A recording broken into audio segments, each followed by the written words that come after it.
Welcome to another edition of Pontificators. This is a different night for us. This is Thursday, and it's a little earlier as well, so it's not quite night. So we usually go live Fridays. Edition of Pontificators. This is a different night for us. This is whoa! I just boomered out. Sorry about that, you guys. I have an echo.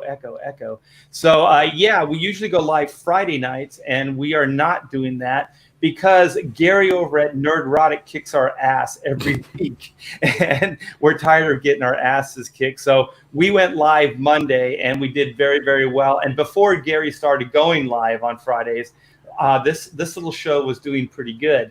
So we're probably going to be playing with the format, not the format so much as the time and the dates, you guys. So we're going to kind of see where the competition is and where we fit in that time slot. So bear with us. We're doing this to kind of try to hit a wider audience, like we did before Gary, just destroyed us on Fridays. So we have Zach Bradley, the youngest of the lads. How are you, brother? Doing great. Doing real good. Good. And we have Todd Mulrooney. He is the real Florida man. What's up, man? How you doing? Good. And we have a special guest. We have Neon from Clownfish TV, and I am a big fan of you and your lovely wife on that show. I listen every freaking day. It's like crack, man. I can't not do it. So how you been, man? I am so sorry to hear that, Art. Thank you for having me on. No. It's a treat, man. I do enjoy it, and I think at this point in my life, sanity, wherever I can get it, I just absorb it. I like, yes, bring some sanity. People are talking, like real logic and kind of talking against some of this crazy cancel culture and SJW stuff. So I do appreciate it.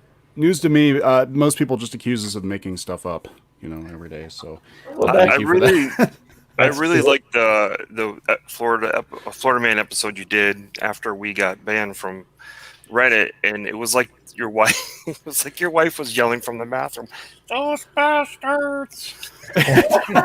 We have been. I'm sure we'll talk about that. That's it's because of cancel culture that we even started talking about this kind of stuff on the channel. Because it doesn't take much to get canceled.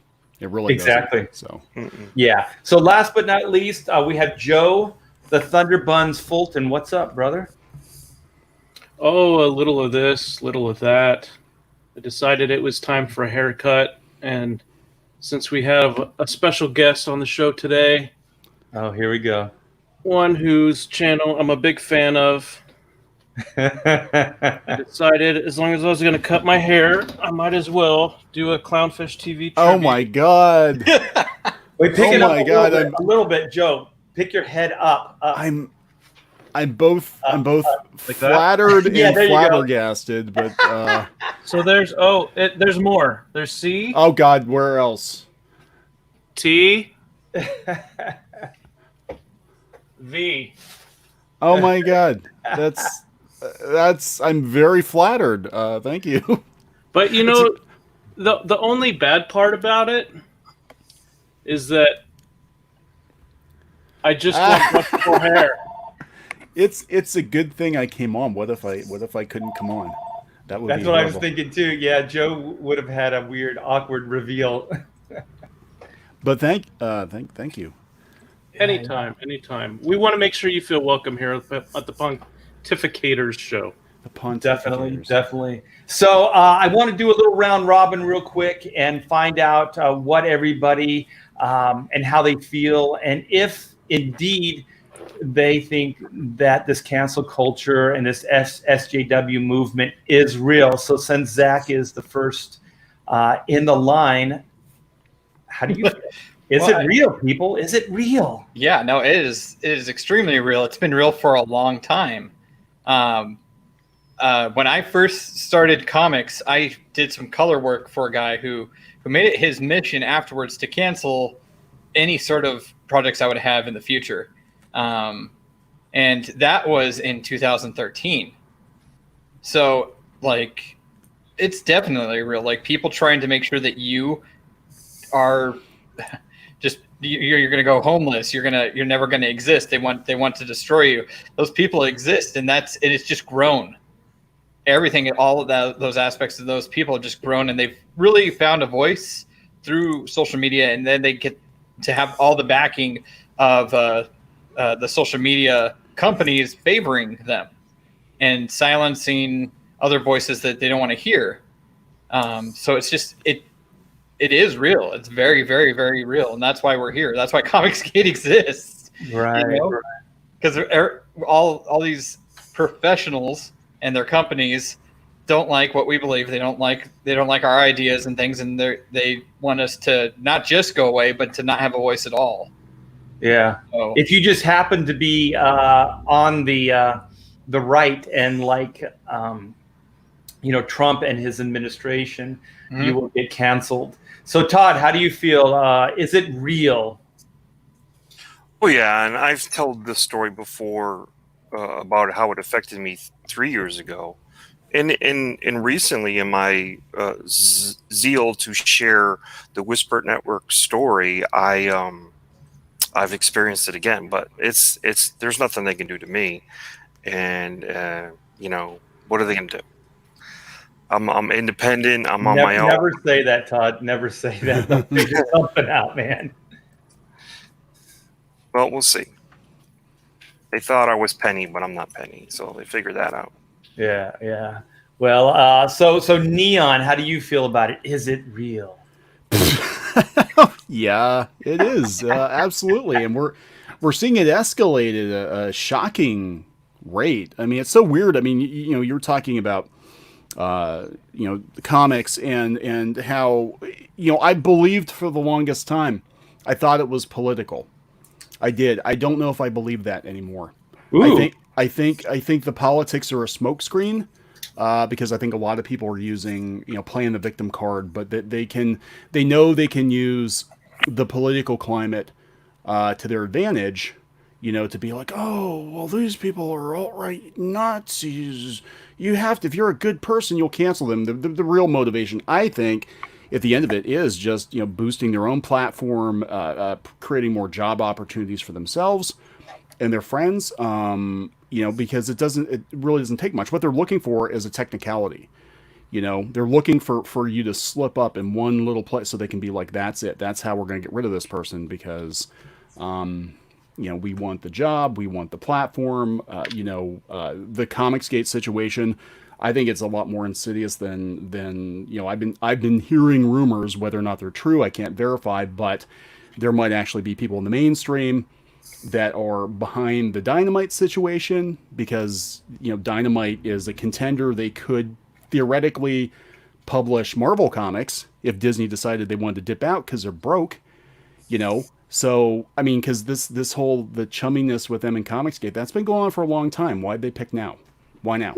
Right before San Diego Comic-Con.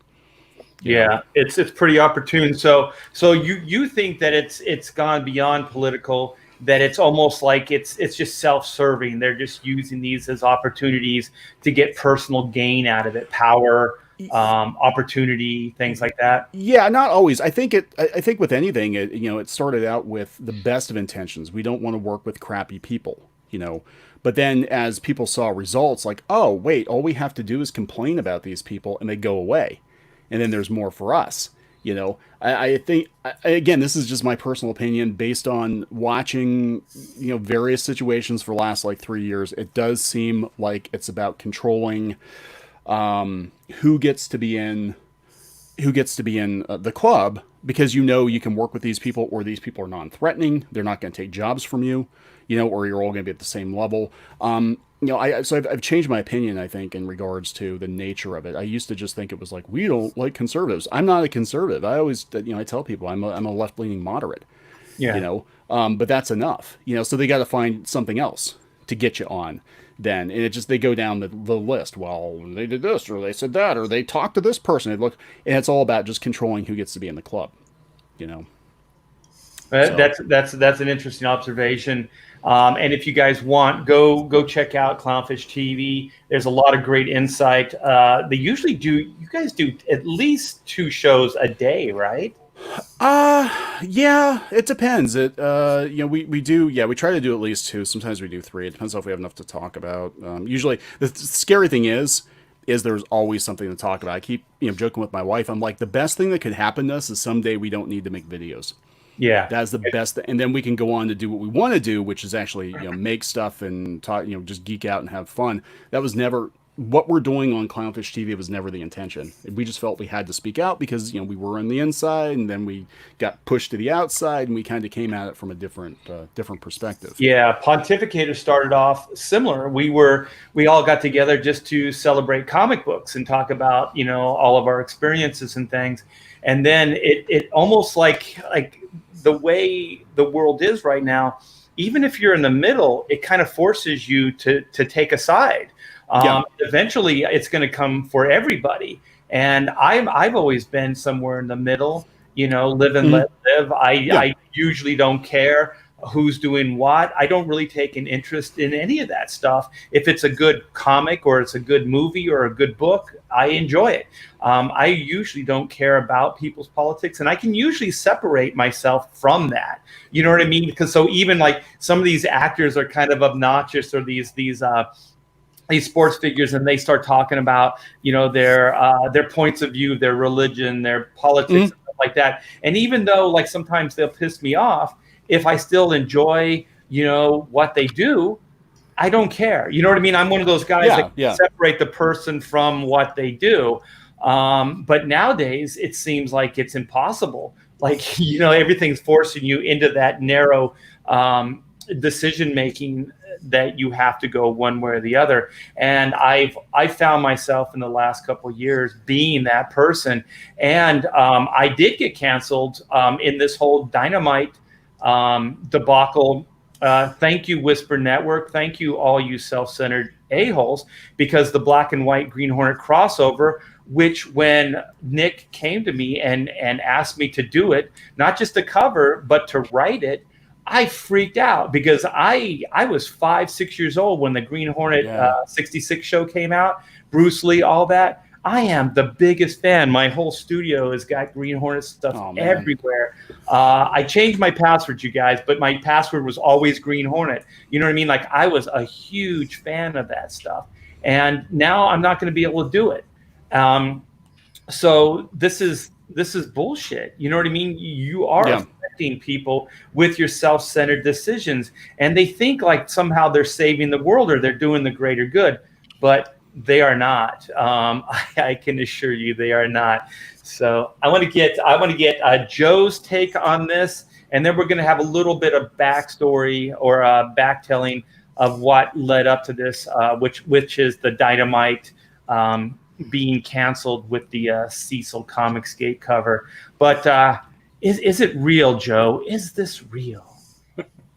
It's so real that the very, very left-wing California state government is trying to repeal a law that prevents discrimination, because the hard left people controlling the government want to be able to discriminate against people based on their skin color, their sex, their ethnicity, their national origin, blah, blah, blah, blah, blah. And so because in the California Constitution, well, I should say in 1996, there was a constitutional amendment passed that prevented discrimination on the basis of any of those things. And it was signed into law by the governor at the time. And so now, because the far left wing lobbies that run the state government, essentially, they really want to be able to discriminate against different people based on those inherent characteristics, under the guise of being more fair and more fair and more inclusive and more tolerant and more open-minded. And they're all about equality. Well, if that's the case, then why would you try to repeal this law? So if anybody wants to check into this, I'm going to drop a link in the chat. It's called California Proposition 16. And it is to repeal the well, they say amend. I should at least quote them correctly. They say they want to amend the law that prevented discrimination, but their version of amending it is to make it legal to discriminate against you for your skin color or any of those other characteristics that I talked about. So it passed in the state assembly, which is in California. It's like our version of the House of Representatives for the federal government.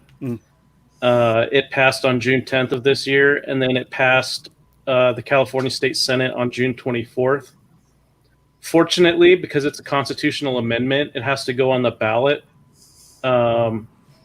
Unfortunately, it looks like we're going to be doing mail-in ballots, and those are the easiest forms of ballots to use to defraud the voters if one wanted to do such a thing. And there's been a whole lot of talk in the state of California about just that happening, and this being a prime chance to make an even bigger power grab than the state government already has. So then they can legislate their feelings, I guess. So now if they feel they don't like what you say or do, then they can legally take action. We live in an absolutely scary time, you guys. All of our freedoms are under fire. I sometimes I wake up and I'm like, this is an Orwellian beginning. I can't even, I've lived here, for, well, I'm going to just say I'm 58. So I've lived here for 58 years. I've never seen this level of freedoms under attack in the guise of freedom. You know what I mean? They're like, oh, we're good people. We're, they even call themselves SJWs. We're social justice warriors. And I like what Neon says. He says, if you preface I'm a good guy, you're usually a piece of shit. Go ahead. No, I was going to say, it's just been my experience that people are trying to get you to lower your guard. Mm-hmm. You know, I mean, if someone's a good person, they'll show you through their actions they're a good person. Yeah. So if you have a label like SJW, what does that tell you? Yeah. Well, and there's a couple of specific examples as to why they would try to make this power grab in some justifications for it would be things like Harvard, for example, which is in Massachusetts, but I'll get to the California example in just a second. In Harvard, they apparently, I don't remember if they're talking about doing this or if they've already done it, but there was some complaints that the Asian students were making it too hard for the black students to get into Harvard. And when asked why, the justification was that, well, the Asians do math really, really well. And supposedly, this is someone else saying this, not me. Supposedly, the black students couldn't compete with the Asians in math. So they wanted Harvard to lower their standards of mathematical competence so that students who were not as well versed in math could get into Harvard. And they already have that in Southern California for Hispanics. So I was now going to bring it over to California, where there's a big pushback to this Proposition 16 because there are a bunch of Asians that don't like the idea of being told, well, you guys and your kids are making it too hard for illegal immigrants and their kids to get their kids into college because you Asians are so good at math. You're making it too difficult for the illegals that come across to get into these great schools. But that doesn't sound racist at all. Oh, no, not at all. It's tolerant. It's not that you work your butt off. You come from a culture that really pushes academics. You're basically ingrained with it. As soon as you're born, they're like, you're going to do all these things, and they make you work your butt off. It's nothing that has to do with hard-earned work, that they're smarter because they work harder. It has to do with the color of their skin, where they're from. Well, that's how they want to identify everything is based on skin. Yeah.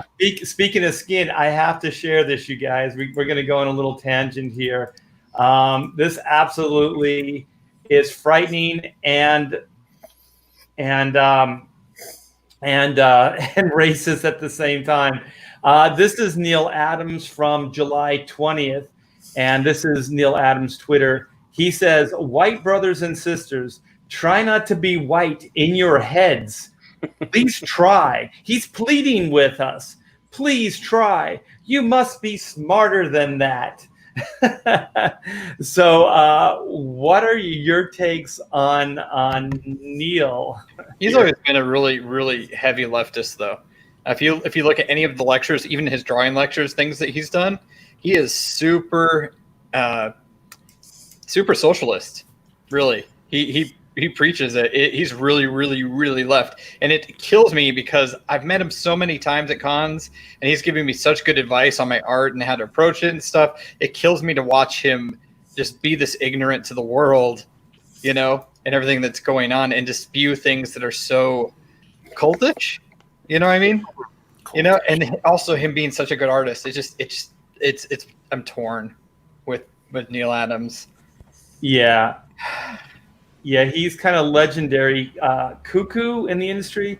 I think some years ago, like decades ago, wasn't he building a time machine in his basement or something like that?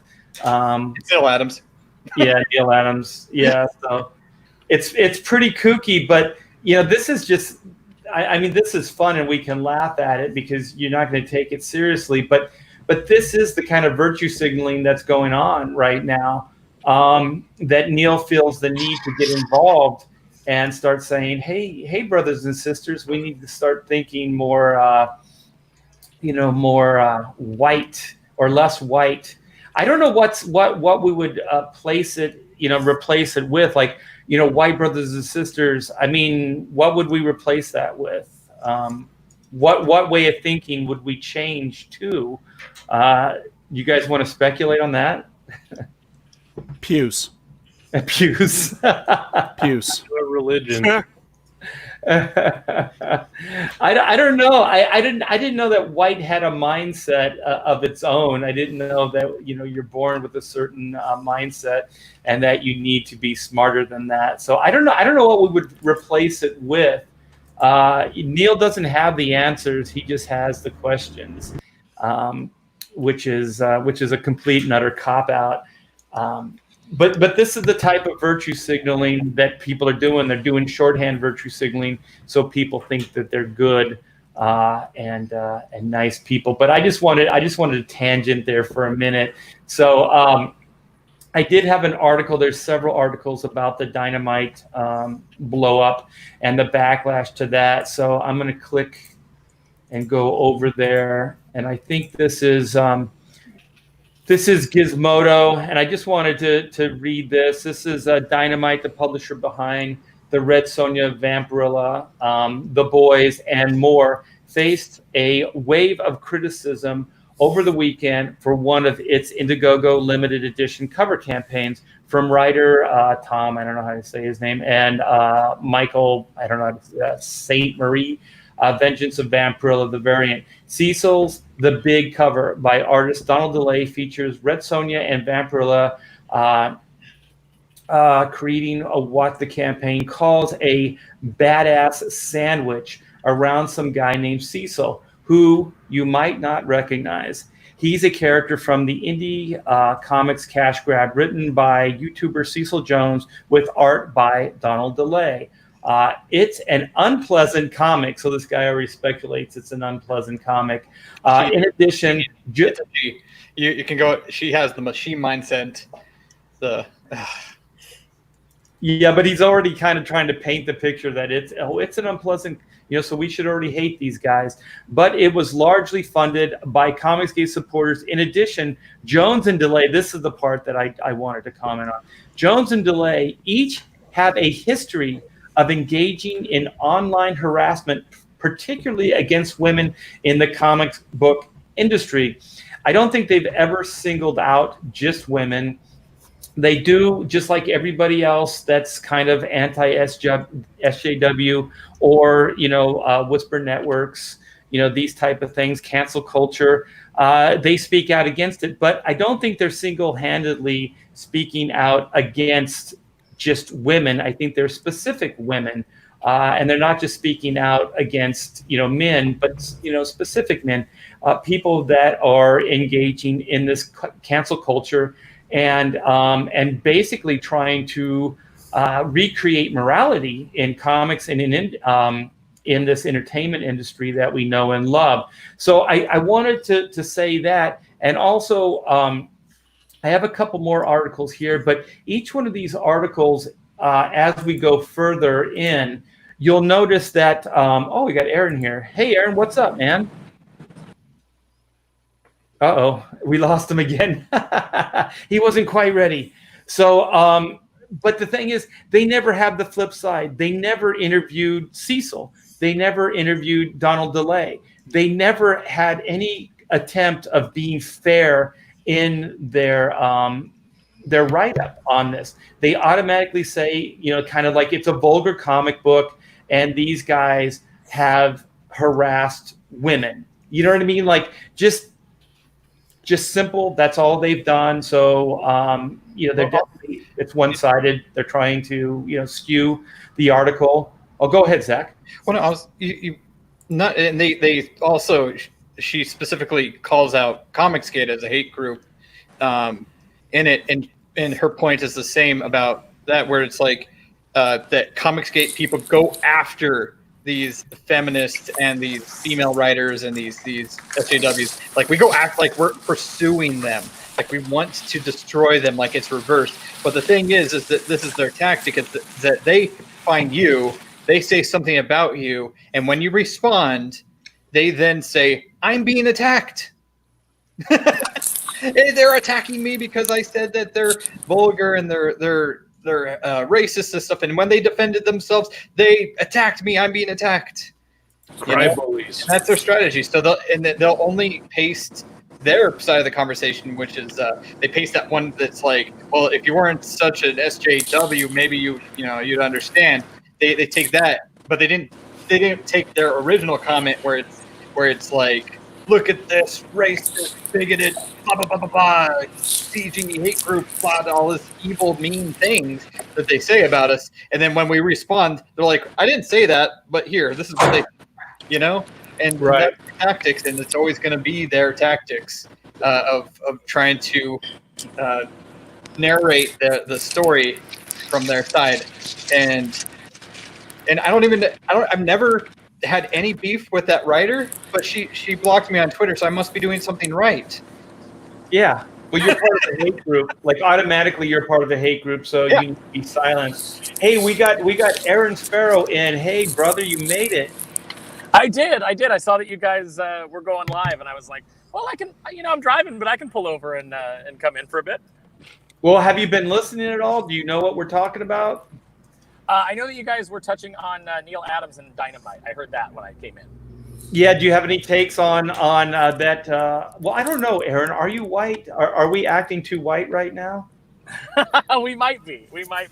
I don't know if you guys saw my tweet, but I responded to Neil. I retweeted him, and I said, well, I'll tell you what. I'll try this when you try not, telling women that walk by your convention booth, oh, the My Little Pony comics are that way, ladies. Or or telling them that, or demanding that they smile. If we want to point out, if we want to start talking about people's behavior, let's talk about everything. Right. Yeah, because we all can be hypocritical, and we can all say things that are inappropriate from time to time. Oh my gosh. Sorry about that. But I don't think that we should necessarily be hung out to dry based on one thing that we say that's inappropriate. But what we're talking about now is the cancel culture and the whole thing with Dynamite. So do you have any fresh take on that? I do. I don't know if anybody said this. I know that Dynamite is really taking a pounding right now from both sides because, number one, when you've got the anti-Comicsgate side that attacks, even once you give in to them and you apologize, they're not going to stop. They're always going to find some new reason to attack you. You're going to live with that stain of that sin forever, no matter what you put out. You'll just put out like, hey, we're doing this book. And then someone will go, yeah, I would have bought it if you wouldn't have, dealt with Comicsgate. There'll always be that, from people that probably never bought your book anyway. Now on the other side, because they did drop the cover they were doing with Cecil. Uh-oh. Are you still there? We dropped Aaron. Well, while we're waiting for Aaron to come back, I'm going to read. Am I back?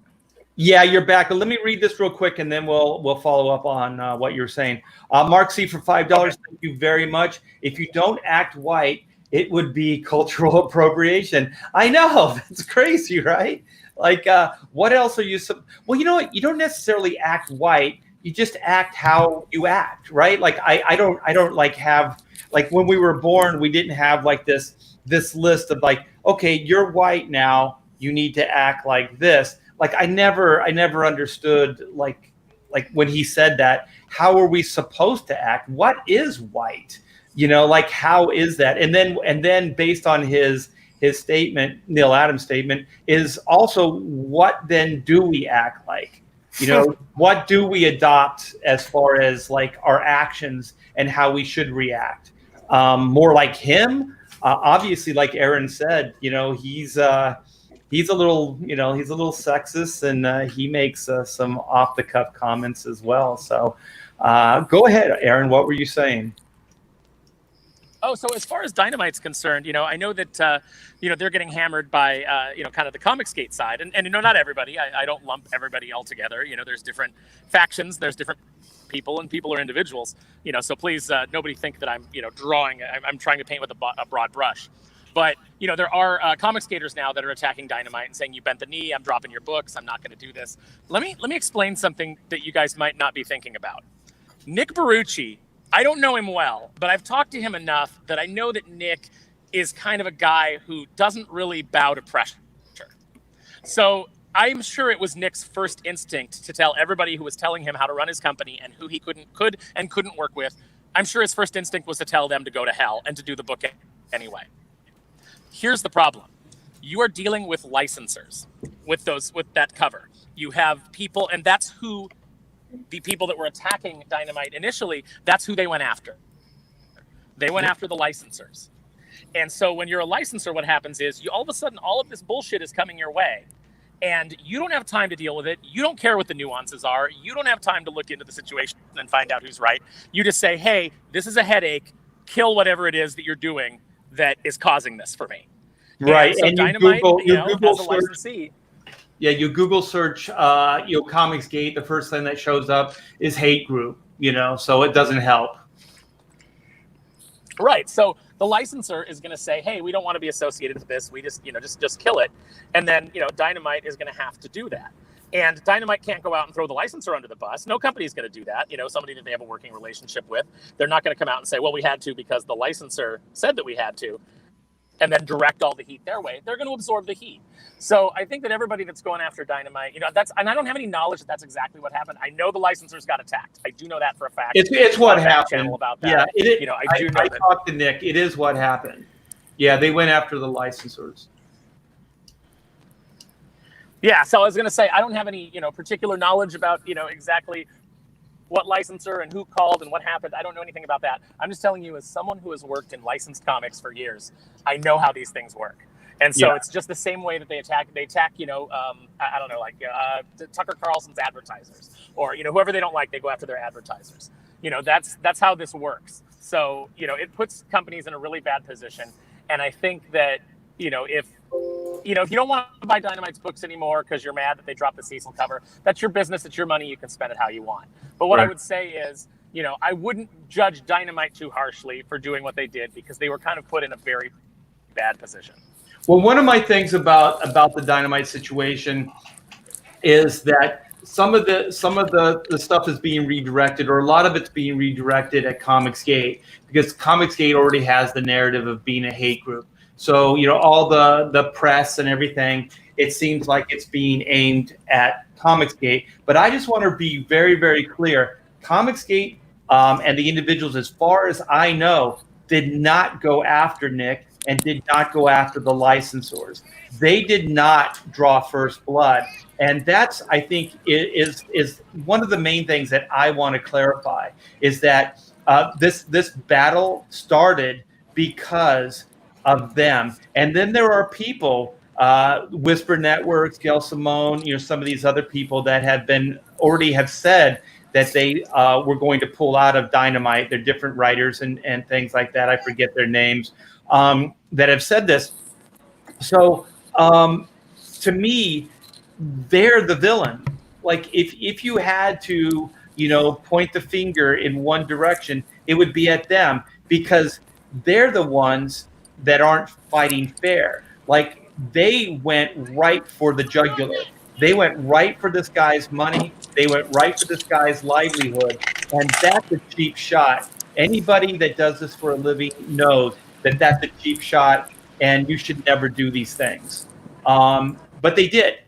They went right for the jugular, and they tried to, they canceled them. Quite frankly, they canceled the book, and now there's a bunch of heat that's coming out of it that didn't have to be there. And that's the thing fundamentally that I want to say, and to be clear about, is First Blood was not Comicsgate. Comicsgate was just trying to do a fun comic. And whether you agree with the sensibilities or not, it has a right to exist. Cecil's book, Cash Grab, it's not everybody's taste, but not every form of entertainment's made for everybody. If you don't like it, don't buy it. If you don't like it, stay away from it. There's plenty of things that are created that exist that I don't support, but I don't find the need to go out of my way and to try to get them canceled or to destroy them. And so that's, for me, the big issue. And I want to try to take that spotlight away from Comicsgate a little bit and shine it on the people that, to me, are truly the evil ones, at least in this situation. Like sometimes you can go, oh, well, they did this X, Y, and Z in the past, but that's not what this is about right now. This is about a company, a publisher trying to make a living, and in this really hard industry right now, with pencils down and the pandemic and stuff, trying to get some money in, trying to generate some interest. Comicsgate's got a lot of spotlights on them right now. I did a campaign with them. EBS did a campaign with them. Dan Frigga did a campaign. That Star Wars girl. I think that Neon said early on, why all of a sudden did it happen now? We can speculate. Maybe that would be my next question to the panel, is why do you think it's happening now? Since Neon brought it up, Neon, why do you think that the shit's hitting the fan at this particular moment?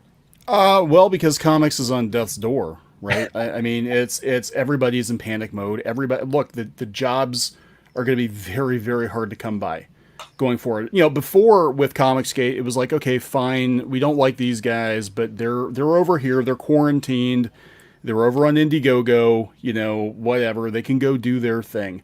Now it's like, crap, the money's drying up, and now they're trying to come in and take over, Dynamite too, which is one of the last like watering holes we have or might have left, because I think a lot of these smaller companies, the Humanoids and all these other companies, are probably not going to make it through the pandemic.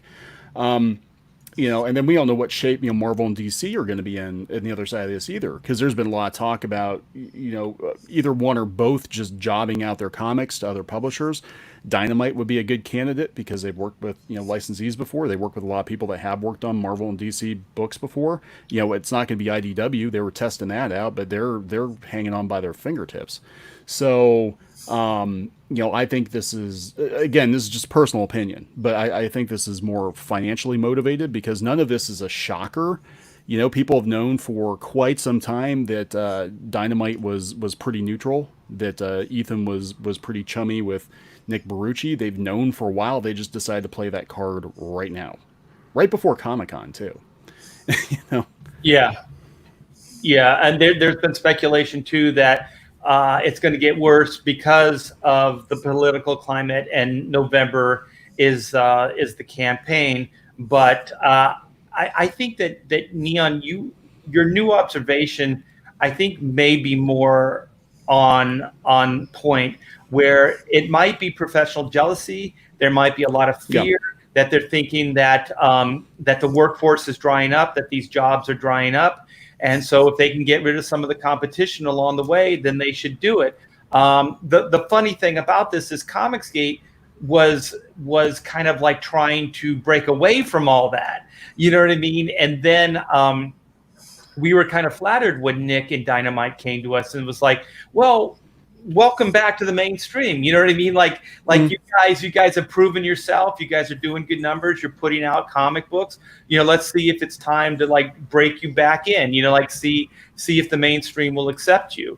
And on some level it went okay. But then I think that Anna, and then the next is Cecil, and these are basically, they're more or less YouTubers versus comics industry guys, and I think that's when the industry just lost their shit. They were like collectively like, these guys aren't even comic book people. You know what I mean? Yeah, they're making tens of, like, what is Anna up to 50K on like a variant cover?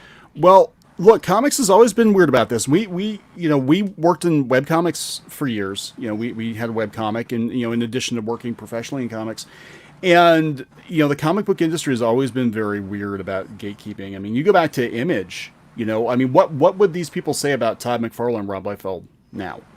Telling Marvel to go take a hike the way they did. I mean, back then we didn't have Twitter, but we had everybody's hot takes in Wizard Magazine. And I remember Marvel throwing shade at those guys big time back then. But Neon, do you remember Forbes magazine actually did a write-up on Image Comics?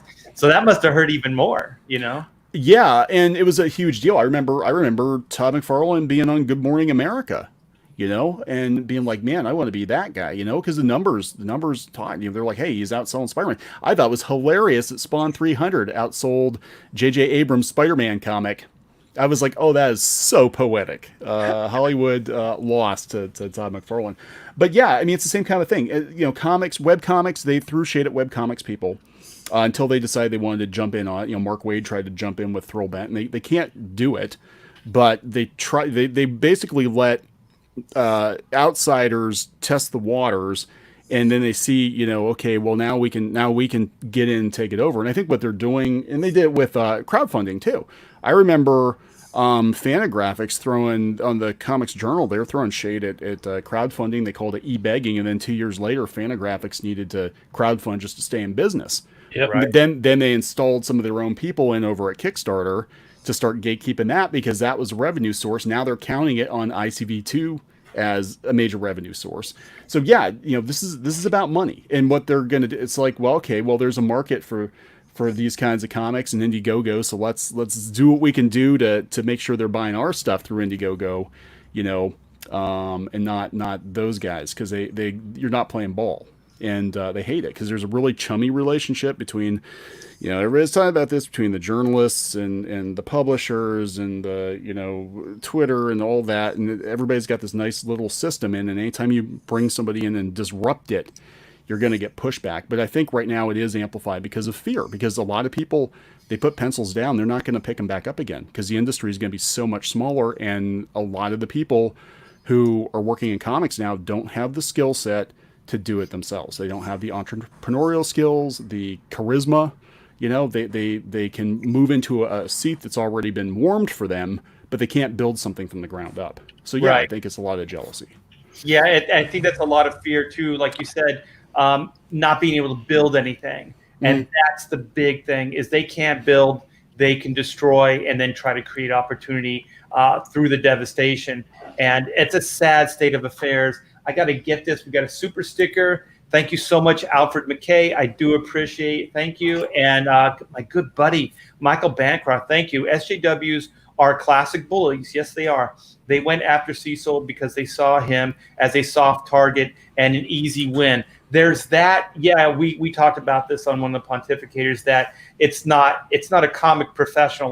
Like if they tried to go after me, I think it would have been a little bit more complicated. But going after a YouTuber, there's less baggage. So it's an easier target on both levels there. So thank you for that, Michael. I do appreciate that.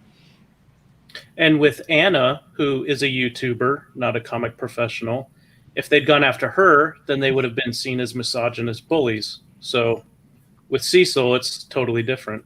Mm-hmm. He's only half woman. Target, though.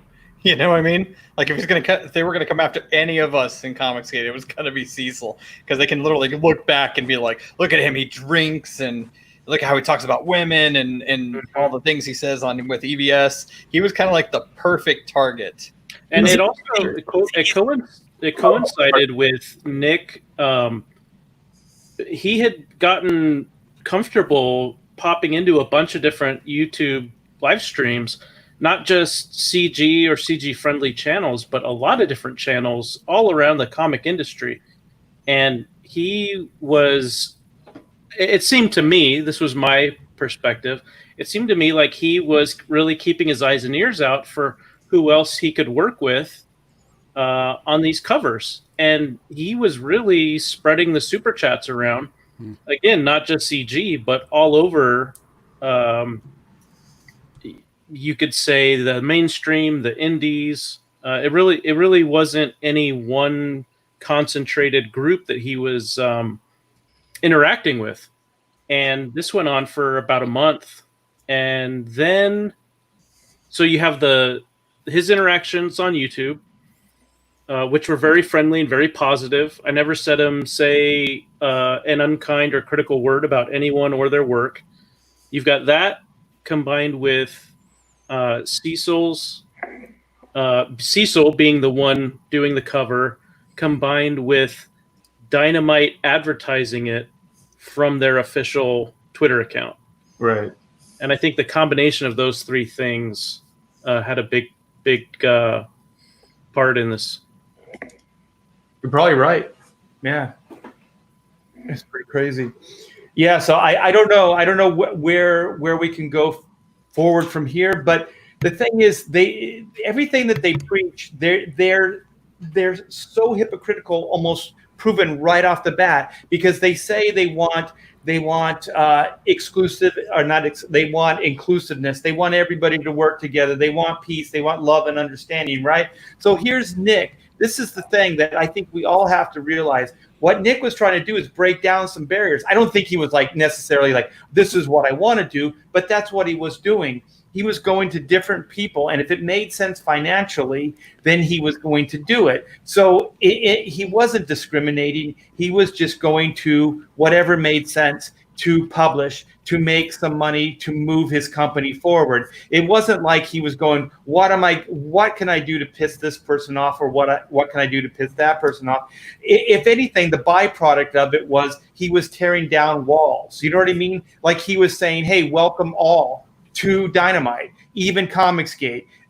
Anybody, come on in, and if it makes sense financially, we'll do comic books together. You know what I mean? And that's what he was doing. And then it's like, big old middle finger. And that's why that this SJW movement, this cancel culture, it is toxic, and they will destroy everything that they come in contact with, because that's what they do. It doesn't really matter if it's right or wrong. If they deem it, because of their feelings, if they deem it for whatever reason against how they feel or whatever they want at the time, they will go after you and they will get you canceled. And there's no real, it doesn't seem like there's any code of ethics. There's no way of conducting business. It's just based on arbitrary how I feel, or I know I'm saying this a lot, but I do want to drive it home, because it's not a real popular narrative. And I think that we do need to talk about it more, is that I think it's coming out of jealousy. I think it's coming out of opportunity. Yep. That they're seeing these big numbers throw up, on these sites, and they're just not getting that themselves, Well, so let me talk to you about that. Oh, go ahead. Oh, no, I was just going to say, well, I mean, they have to tear down this movement, that Nikki was, was basically heading up. And I'm like you, I'm not saying that was what he intended to do, but he was looking at where the money was. He was saying, hey, there's money here. There's money to be made. Let's make some money together. And they can't have that. They can't have that because they can't make money. They can't generate sales. Everybody who said that, I'm going to walk away from Dynamite, their contract is either over, ending, or they don't move units. And actually, that's pretty much all of them. They don't move units. Right. Everybody who went after Dynamite, their name on a book does not put an ass in the seat. Right. And so you see something like CG and their crowdfunded campaigns, and they're making lots of money and they're supporting each other. And yeah, there's some little, issues here and there, but they're delivering on books, and they can't have that. They can't have that because eventually, if Dynamite falls, it's all about capturing infrastructure. And if Dynamite falls and says, hey, we're going to do business with everybody, then starts making that kind of money, based off of those relationships, then another company is going to say, well, you know what? We want to make some of that money. And they're going to start working with the people that these professionals have deemed bad. And they're going to lose the spots that they have. Now, granted, that's the best thing that could happen for the industry because, again, you would be returning to merit and people who can actually produce good work and sell things. And they can't have that because they know in that market they can't compete. Neon, go ahead. Oh, no, that's okay. Hi, by the way. No, I mean, yeah, because that's going to be absolute chaos, right? Everything turns into a meritocracy again. Wow, God, we can't have that. No, so here's the thing. My background is actually in corporate marketing, and I worked for media and stuff like that. I always did comics on the side. And I'm sitting here like, just imagine now. One, comics doesn't even run itself like a real business. I mean, it used to. It doesn't so much now, especially a lot of these smaller publishers. But I can only imagine like Marvel, sitting down with some bigwigs at Disney and being like, okay, guys, hey, over the weekend we saw this guy did $1.2 million on crowdfunding. What are you guys doing? How do you get a cut of that? Well, we can't do that because those people are Nazis and we really don't. And then Disney being like, we're broke. I don't care. Go find a way to make some money.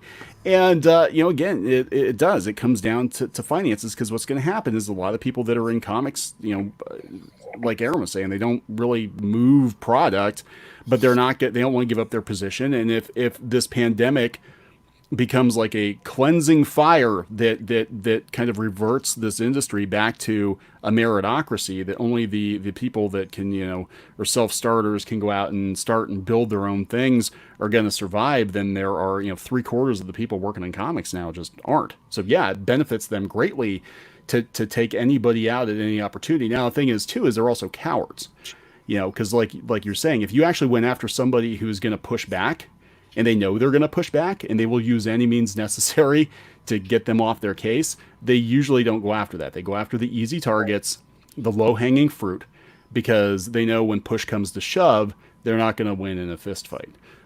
So, I joke with people. I'm like, sometimes you got to, and this is a business thing, you got to make sure that they know you mean business and that they're absolutely terrified to cross you right out of the gate. They also try to renegotiate what capitalism even means. Like to them, capitalism is a 4-letter word, and so they try to say that capitalism is unfair and this, that, and the other thing, and that you shouldn't go after money. It should be the love of the art form or whatever. Yeah, this is always people that can't make money. That's right. They're looking for every way possible to justify their inability to sell books, because at the end of the day, the corporations that own these publishers are like, why are you not making money? Why are you only selling 5,000 copies of this comic? And these people out on YouTube are making bucks. Maybe we should just pull the plug on this publisher and just job it out. That Dynamite, they're looking pretty good. Maybe we should just give them the license and let them deal with it, because clearly you guys can't sell books. But they're working with people who can sell books. That just makes sense. And that's what this whole thing is. I used to think it was political. I think it started out somewhat as a political thing, but now I think it's just survival. And we have a lot of little Machiavellian schemers behind the scenes who are just trying to make sure that they don't get pushed out.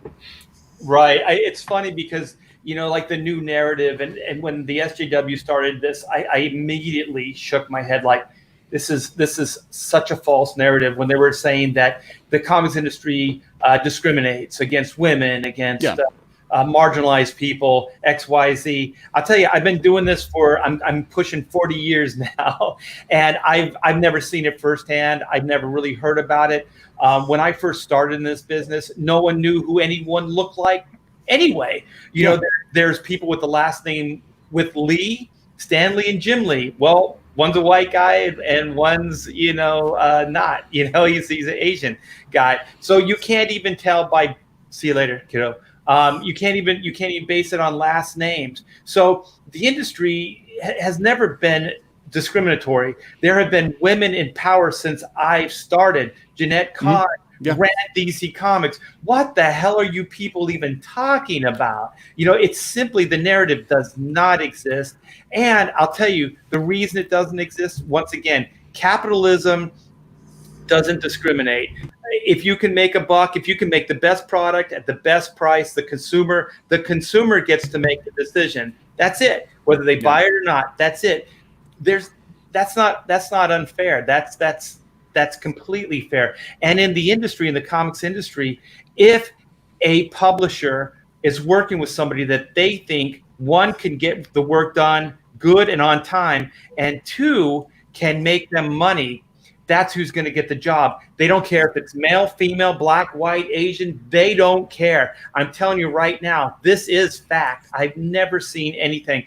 Does racism exist in the industry? Well, of course it does. It exists in the real world. I'm not saying that, but by and large, the industry does not discriminate because it doesn't matter even what country you come from. We're working with everybody like a world market now. As long as the companies, these publishing companies, think that you can make money for them, that's who they're going to work with. Pure and simple.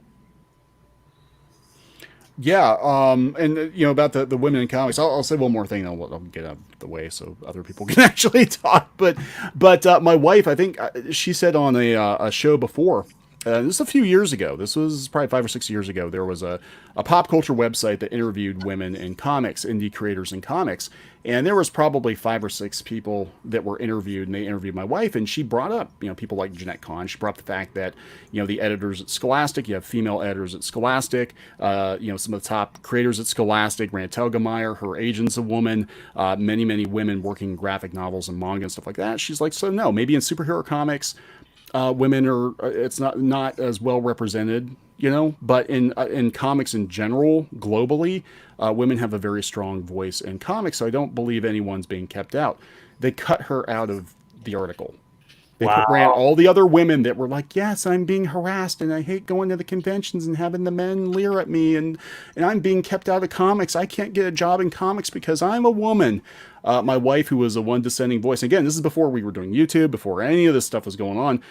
And she was the only one, I believe, that had done, a lot of professional work, working on Disney comics and stuff. And she's like, no, I really don't see it. Again, maybe superheroes, you could have more women, could be argued, but just in general, in comics worldwide, some of the most successful creators are female. So, explain that, and they didn't want to, so they just cut her out. Well, a female created the sci-fi genre, sci-fi horror, which was Mary Shelley. Like you don't get any more badass than that. And also, just to speak to your point about women in comics, I would say close to half of the editors that I've had over my career at both Marvel and DC have been females. Yeah. Bobby Chase, look at Karen Berger, ran and pretty much created, Vertigo, so there's a lot of, I just don't know where this narrative came from and how it became so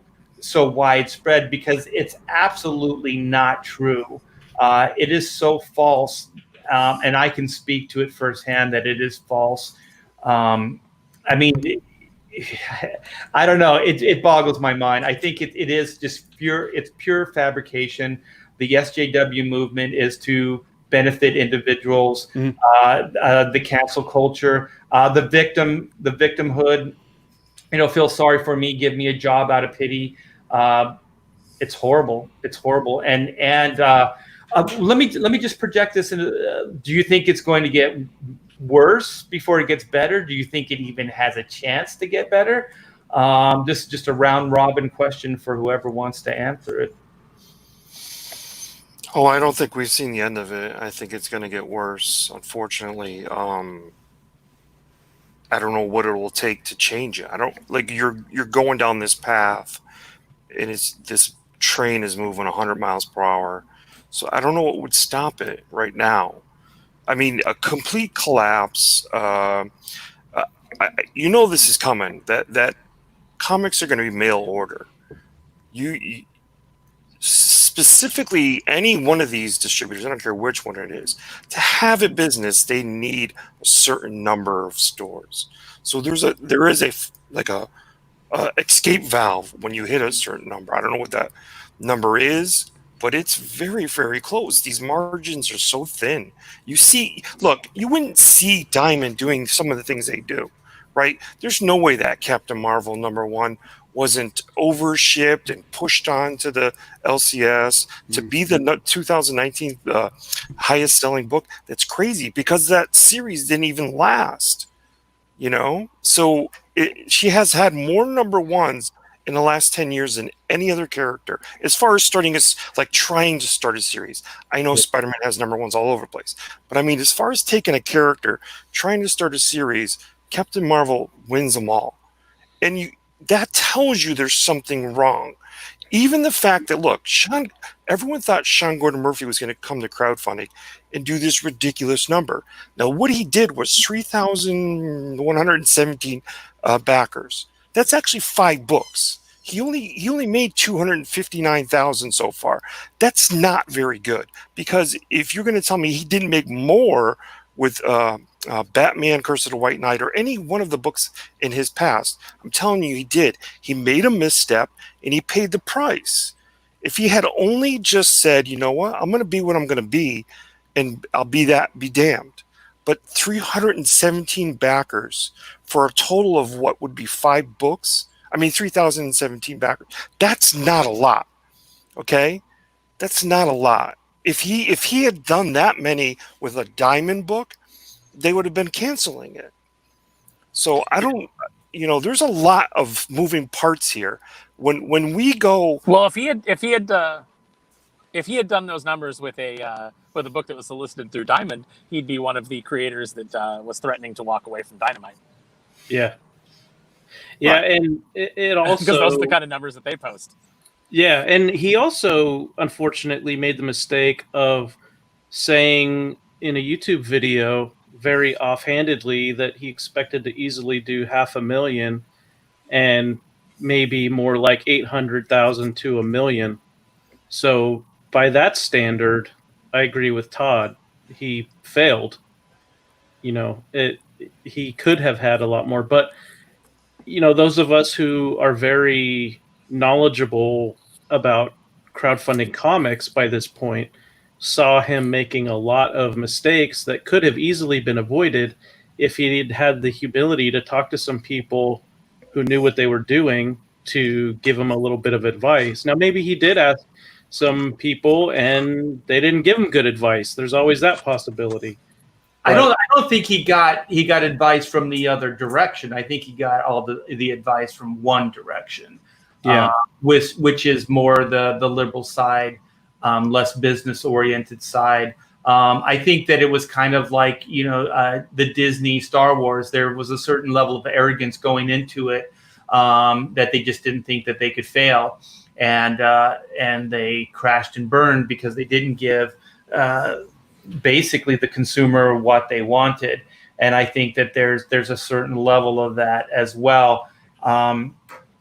And I wish, just as far as wishing things, I wish that Sean Gordon Murphy, with the name and the basic attention that he could get, that he would have stood up for that cover, that Bigfoot Bill cover, and just said, it was a favor. I just did a favor for a friend. Do I agree with everything he has to say? No, I don't agree with everything anybody has to say. Nobody does. It's an unrealistic goal to have, that we all have to be in lockstep, agreement in anything. And so if he just would have said that and just been very matter of fact, like, I stand by it, Doug's a friend, whatever, and then just let the bullies have their way. It's kind of like, it's like if you have a child that's acting out and then you realize that you need to make a stand. So then you start trying to curb it. It's going to get worse before it gets better. But after 3 or 4 times of trying to keep them, from freaking out and trying to get them to do the right thing, what you realize is they'll stop doing it, because those kids are basically being bullies and they're holding you hostage emotionally. And so they know if they act out that you're going to give them what they want. So as soon as they don't get what they want anymore, they're going to change, and they're either going to try it on somebody that's weaker, or they're eventually just going to stop. And I think that's, to Todd's thing where he thinks it's going to get worse. And, I think it will, unless people, not just like people like me, I got a small platform, but people with a bigger platform. I know Neon talks about it. If they start talking about, like, you have to make a stand of these bullies, because if you don't, they'll keep going. Yes. And Nick Barucci had an opportunity to do the same thing. All he had to do is say it made good sense business-wise. I don't know what their politics are. I don't know what their beliefs are. I don't care what their beliefs are. All I care about is selling comic books and making good product. And that's all my job is. My job is a publisher. My job isn't an arbiter of, like, fairness. You know what I mean? My job isn't to make sure their feelings are all, taken care of, and that everybody can, hold hands around the fire and sing Kumbaya. That's not my job. My Right. job is to have these IPs, keep them healthy, make money, and get good people on these books. And if good people happen to be Comicsgate people, creators, then so be it. I'll hire anybody that's going to be the best person for this job and make this company money. It doesn't matter. That's not discriminating. That's exactly the opposite of discrimination. That's him saying, if it makes sense, I'm going to do it. But he didn't. So now we just gave them more power.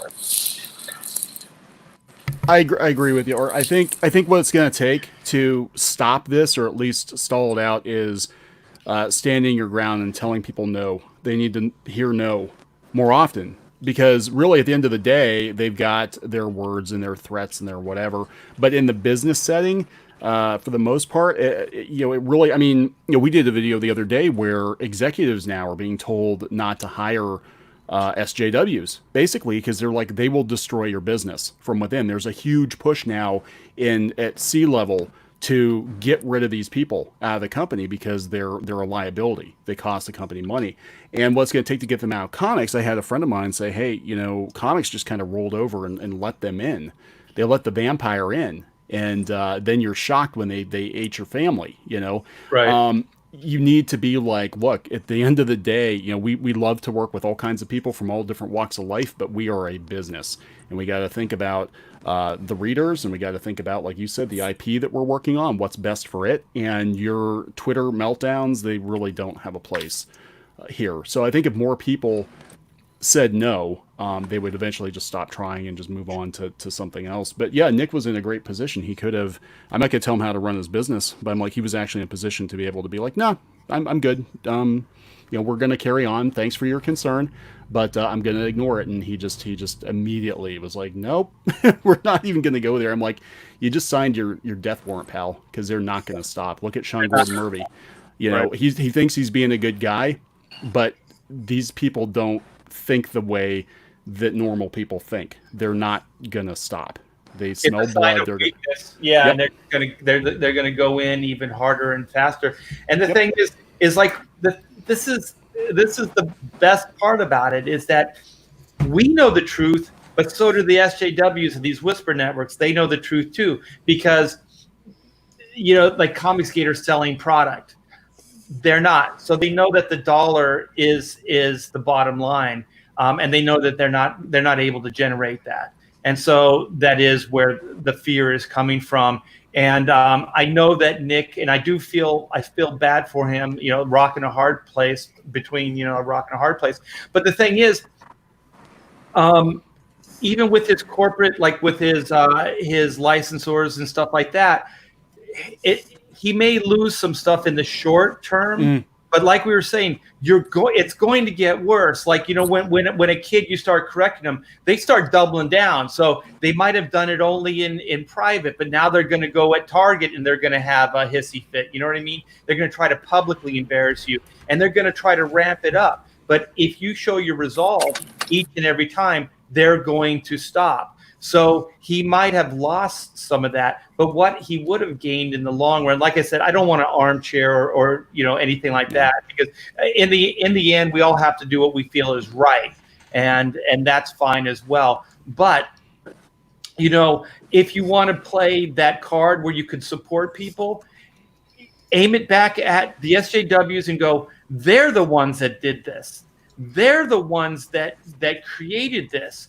These licensors and myself, we're just the ones that are paying the price for their actions. They're the ones that tried to get us canceled. They're the ones that are pursuing this. And if we could focus the narrative on just that and that alone, because I do believe that what's going to happen is that the focus is going to get redirected, and it's going to start coming back at Comicsgate. You know what I mean? Because it's an easier narrative to sell. For everybody concerned, everybody that wants, SJW, Whisper Networks, those type.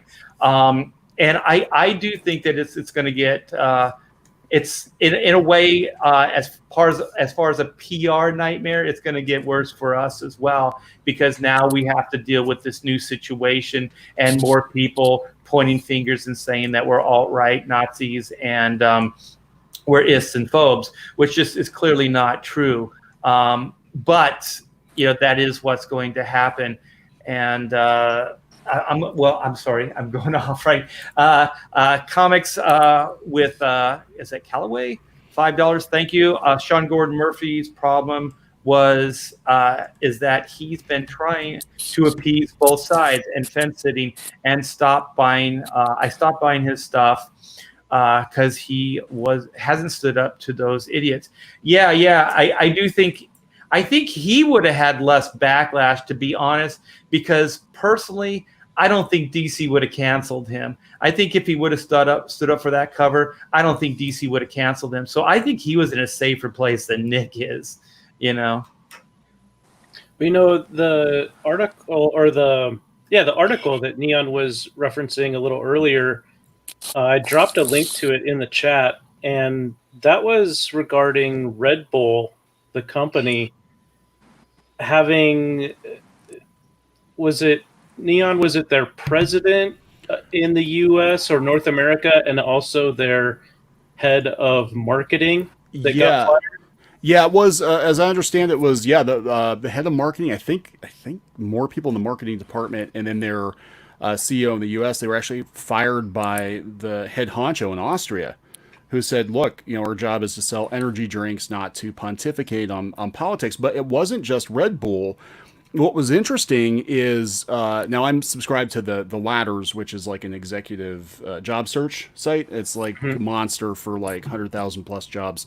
And they sent an email blast out, and they basically said, virtue signalers are narcissists, potentially psychopaths, absolutely manipulators. You should have basically avoid hiring them, is what they were saying. And then about the same time, you had this other website pop up. I haven't really looked into it too much, but people said it's called unwoke.hr, which is and that got a lot of backlash, but I guess it's blowing up because all these companies are secretly, they're like, we want to hire people who aren't activists, but we're afraid to publicly hire them, or to say anything about it, but we're just going to come to you guys back channel. I think there were some people working in tech and all that where, they had kind of this infiltration, and that's the thing. It's like, it's what's going to happen eventually, people are going to have to go back to making money. So, right. I'm going to drop that link in the chat. it never made sense to me, these people who bend the knee to social justice warriors, because the social justice warriors aren't buying their products anyways. They don't have the money to buy the products anyways. These social justice warriors usually are the people are been living with their parents, they're 30, or and all they do is sit online every day being trolls. They're not going to go out and buy your comic book. They don't care. They don't. I actually. Oh, go ahead.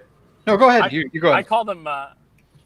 I call them pop culture colonizers, because they just move from, or parasites. They just move from hobby to hobby and infect it. And they've managed to stick around in comics because comics was already a weak host. So it was really easy for them to get in and to manipulate things and to have things their way. But now we're in a situation where the host is almost dead. And so they're realizing that. And so all they have left is the attack. I think it is going to get worse before it gets better, but I think that the reason it's going to get better is because the host is going to die. The direct market is going to collapse in such a way that you're going to see companies have to return to, how do we make money? How do we get things out there? Are these people a liability? We need to cut them loose. We need to have a solid social media policy that keeps people from mouthing off, because, whether you're a freelancer or not, while you are working on our property, you are representative of our brand, and, you need to stay in line. If you want to go be an activist, but you're not going to work for us, is the direction that I think it's ultimately going to go to. But before that happens, we're probably going to see an even further contraction of the industry. Yeah, I completely agree. Yeah. So do you guys want to start wrapping this up? Do you guys have any party insights? Zach? Which ones are you talking about? Which party and insights? On the whole, like cancel culture, everything that we've talked about. If people block you on Twitter, that means you're doing the right thing. That's my party and insight. Because that was the first time I've ever been blocked and seen it. Like, I'm just Googling, trying to figure out like who someone is, and they're like, they blocked you. That means they went to my page, they looked at me and said, I want nothing to do with this person, which makes me feel good because I don't want anything to do with them. Yeah, cool. So it felt good because I was like, I must be doing something right if people are blocking me. If I coming on here and I'm being a part of this group and movement. So far, I haven't seen any backlash. This was the first time ever since I've been on Twitter and since I've been with CG and stuff where I've seen any sort of anything like that. And it just made me feel so good on the inside, especially since it was just like someone that I didn't want anything to do with anyways. So that was my party shot. If you're getting blocked, you're doing something right. They did you a favor. Yeah, they did me a favor. Exactly. Yeah. How about you, Todd? Well, the best thing you can do is, back the books, back the CG books. Go look for what you want, by the way, first. Go look and see if there's anything out there that you want, that you can actually sink your teeth into, because there's good books, whether it be science fiction, superheroes. There's a lot of fantasy books or sword and sorcery books. Of course, then there's Florida Man. So, you know what? The best way to speak is to go, I'm done with them. Let it crumble. We'll build it back up. We'll get the guys, the veterans, and some of the guys. We'll if it does completely die, and there's a chance to build it, we'll be part of it. But the best thing you can do now is go back the books. There's a ton of good books. There's a ton. And one of those is Florida Man, written by Mike Barron, and drawn by our own Todd Mulrooney. So, and Chris Browley is the one that's heading this whole campaign, and he is the Bleeding Fool guy and a friend to the Pontificators here. So, yeah, you guys go check out Florida Man. It's a great book, and you've got 10 days left to get this great comic book. All right, so now we have Aaron. Aaron, Pearl of Wisdom, parting shot. I guess the best one that I have is just the philosophy I try to live by, which is don't live your lives in fear. Be bold, speak your mind. Don't let anybody push you around. It may cost you, a job here or there, but you'll have your integrity. And, people won't be able to come back and say that, you were a hypocrite because you stood by your beliefs. So don't be afraid of these people. They don't matter, and they are so small in such a small industry. Just go out, do your own thing, make your own books, sell your own product, be nice to your customers, and just try in all things to be kind to other people. Yes, yes. And Aaron, I'm so glad that you made your way to the show. I know you had some things you needed to deal with, so I do appreciate you coming on the show, brother. You kicked ass, man. Thank you. I appreciate you inviting me. Actually, I am not that far from you right now. I am in Corona. I was gonna say I could have just driven over and just done the show with you. I was gonna say, man, just come on by, and we'll have both of our heads in the screen here. So anyway, Neon, thank you for taking time and coming on to Pontificators and pontificating with us for an hour and a half. So do you have anything that you'd like to leave people with? Yeah, I think just, you're going to have to build your own life raft, I think. I think that's the future of entertainment in general. I mean, we're seeing the Hollywood machine kind of burn down too, and I think we're going to have more. There's going to be infinite opportunity for indie creators, whether it's comics or animation or whatnot. Some of these books may or may not be Comicsgate, but you have all kinds of opportunity. But at the end of the day, you're going to have to be entrepreneurial. You're going to have to build it yourself. And that immediately is going to eliminate a lot of, people are like, oh, everybody can do it. It's like, no, everybody can't do it, because not everybody has the desire, the skill set, the drive to be able to do it. But if you do, I think the future is wide open, because people are hungry. They're thirsty for, entertainment that's not constantly hitting them over the head with some kind of, messaging or, they just want to roll the clock back a little bit, I think, and just, have escapist entertainment. If you can provide them with that and you can do it yourself, you're going to be set, because that's the way everything's going right now. Yeah, I completely agree. And I think that also the most energy and I don't know, the more action-packed is a bad word, but place right now is YouTube, is this crowdfunding, is Comicsgate, like the stuff that we're doing. I know that you guys, well, if you don't have plans, you should have plans, you and Geeky, putting out some comic books and crowdfunding as well in the future, because this is where it's at, man. Like I said, I've been doing this for almost 4 decades now, and there's a lot of energy here. There's a lot of enthusiasm. The fans, the people supporting comic books are engaged. They're freaking engaged, man. They care about what's coming out next. They're eagerly looking for the next thing. And I don't see that with Marvel and DC. I don't see that kind of enthusiasm happening there. I see it here. And I've compared this to Image Comics past, but I think this is better than Image Comics, because it is individuals doing it. It's not a corporate mandate. It's not a consolidation of a bunch of people. It's individuals doing it, individual IPs, and we're bringing it directly to the consumer. And the consumer, at the end of the day, gets to decide whether they're gonna support it or not. And that's fair. That's completely fair, because we don't have any way to artificially do anything. We don't have Diamond. We don't have retail outlets. We don't even have news outlets that are favoring us right now. So Comicsgate, the only way we can do this is guerrilla and bringing it right to the consumers with our YouTube channels and our social media. But I'll tell you right now, since I became Comicsgate, my social media, my mainstream social media like Facebook and Instagram is shit, man, because I don't get any support on those platforms anymore because, the mainstream doesn't want to associate with me because I'm toxic. So I guess that's my parting shot. What's yours, Joe? Well, if you want to check out news, views, and rants about comics, animation, and all things geeky, I have 3 things to say to you. Check out Clownfish. Move your head up. It's too far down. Right there? Wait. Hold on. Perfect. Wait. That's not where I wanted to go. I want to go here. There you go. Okay, there's a fish. That's awesome. And now I got to get the T.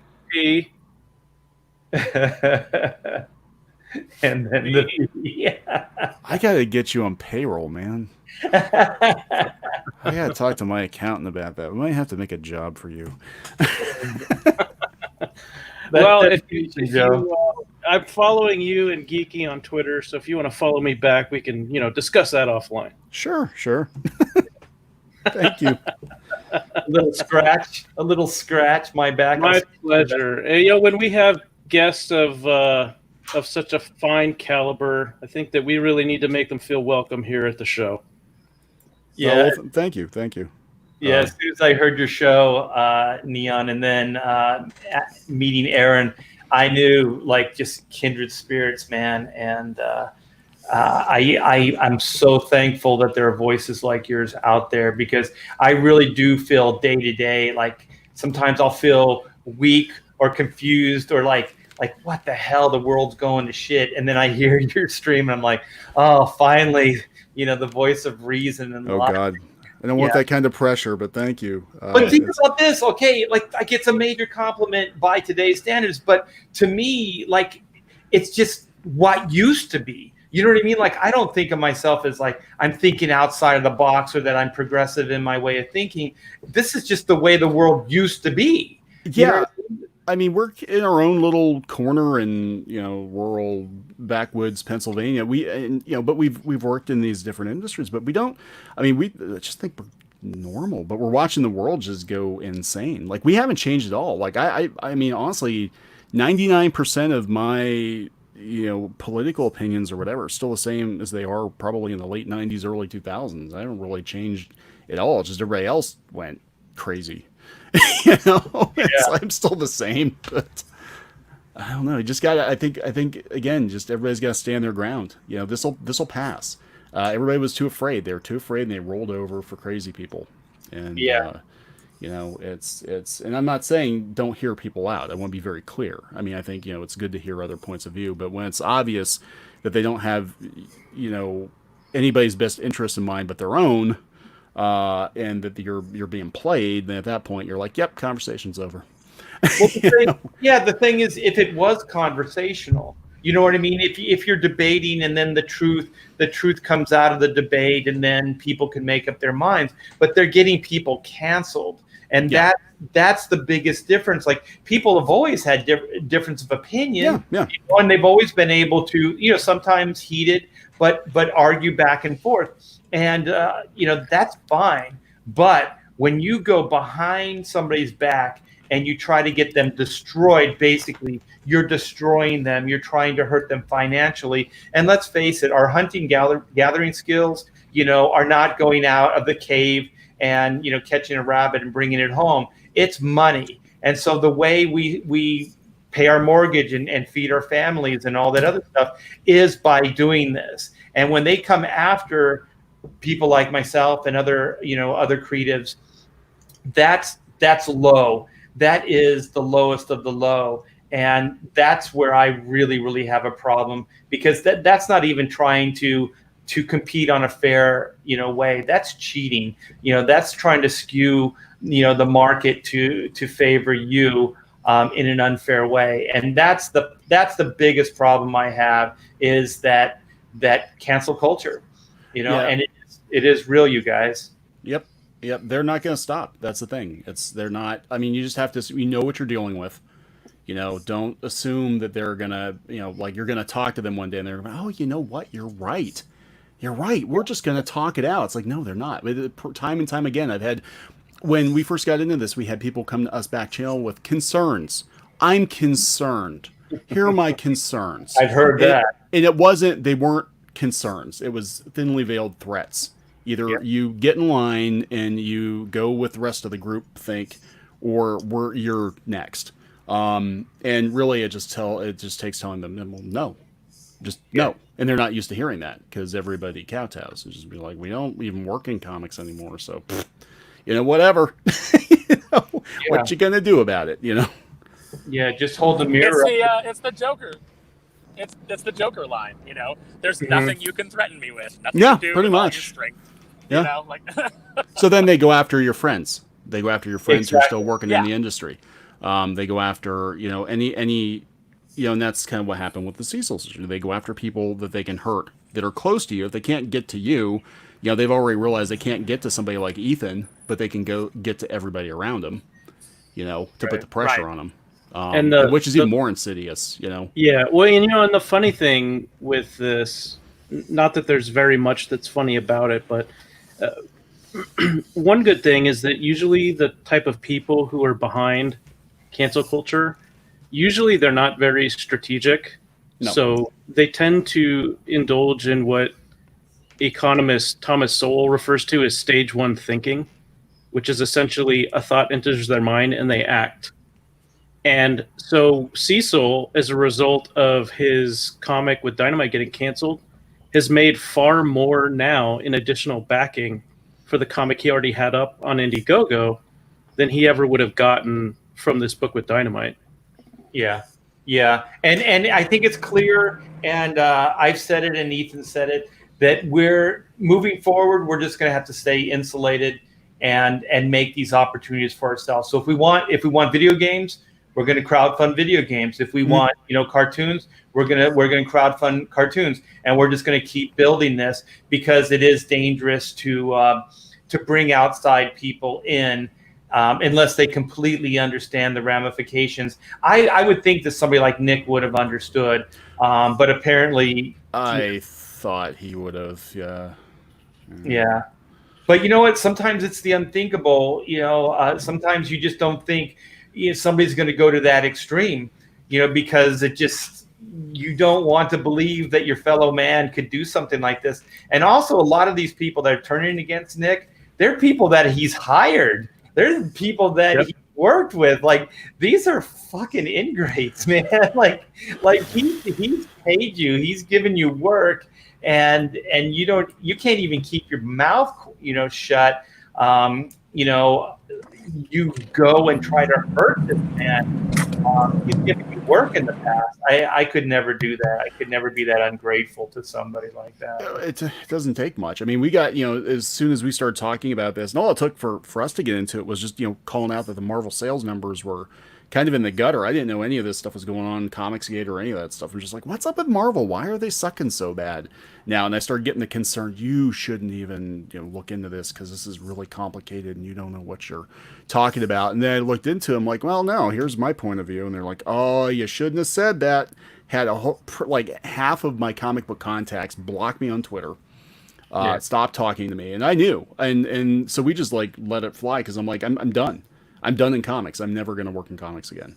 Right. It's over. And we didn't even, but I'm not going to grovel either. Maybe they would have given me another chance if I groveled, but I don't grovel. So I was like, fine, we're done. So let's just let it fly because we're done. Right. And then back to what I said earlier, that's what we also have to keep the focus on, like who started this whole thing? You know what I mean? Like Comicsgate is not an answer, but it's us just trying to break away from that and do our own thing and be left alone, because things were going nuts and there were people being canceled and being told that they were no longer welcome wherever they were as far as their publishers or their bosses.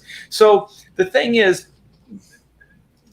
everything started with the cancel culture. Everything started with the SJWs. So I always want to be clear, like, who drew first blood? You know what I mean? Like, this is just an answer to those things. This is just a rebuttal to those things. It wasn't like Comicsgate came out swinging. It's not like any of that stuff started it. It started before that. And then with Nick being canceled, because I know that there are going to be there's going to be articles, and they're going to be pointing fingers back at Comicsgate. But I want to be clear.